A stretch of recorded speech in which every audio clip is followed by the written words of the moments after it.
Hello বন্ধুরা, কেমন আছো তোমরা? আশা করি তোমরা সবাই ভালো আছো।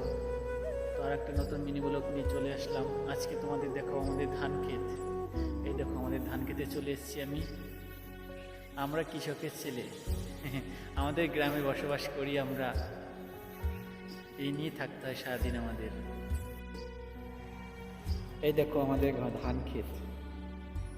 সেই রোদে পুড়ে বৃষ্টিতে ভিজে অনেক কষ্ট করে ফসল ফলাতে হয় আমাদের।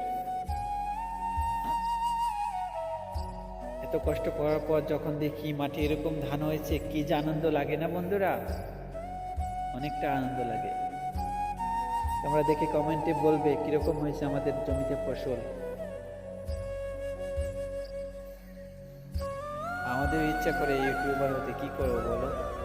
আমাদের তো কোনো টাকা পয়সা কিছু নেই, ভালো ক্যামেরা নেই, ভালো জায়গা নেই যেখানে বসে আমরা ভিডিও করব, বলো?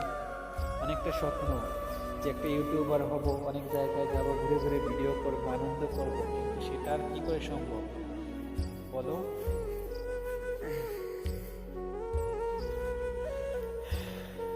2 বছর হলো ভিডিও ছাড়ছি, কিন্তু এখনো সফলতা পাইনি। তো অনেকটা কষ্ট আর হতাশা নিয়ে ভিডিও করছি। তোমরা চাইলেই পারো আমার গন্তব্যস্থানে আমাকে পৌঁছে দিতে। প্লিজ প্লিজ প্লিজ আমাকে একটু সাপোর্ট করো তোমরা বন্ধুরা। অনেক কষ্ট করে ভিডিও বানাই। একটা সময় অনেক ভিডিও করতাম, কিন্তু সাপোর্ট পাইনি বলে সব ভিডিও ডিলিট করে দিয়েছি কষ্ট পেয়ে। কিন্তু এই ভিডিওটা প্লিজ তোমরা অনেক সাপোর্ট করো। একটা কৃষকের ছেলের মনের আশাটা নিরাশ করো না তোমরা বন্ধুরা। এই দেখো কি কাদার মধ্যে এসেছি ভিডিও করতে।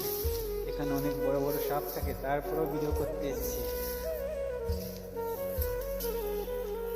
শুধু ভাবি একটা ভিডিও ভাইরাল হয়ে যায় কিনা, কিন্তু তার হয় না। তোমরা যদি চাও তাহলে ভিডিওটা ভাইরাল করতে পারো। তো আজকে এই পর্যন্তই বন্ধুরা, দেখা হবে আবার নতুন কোনো মিনি ব্লগ নিয়ে। টাটা।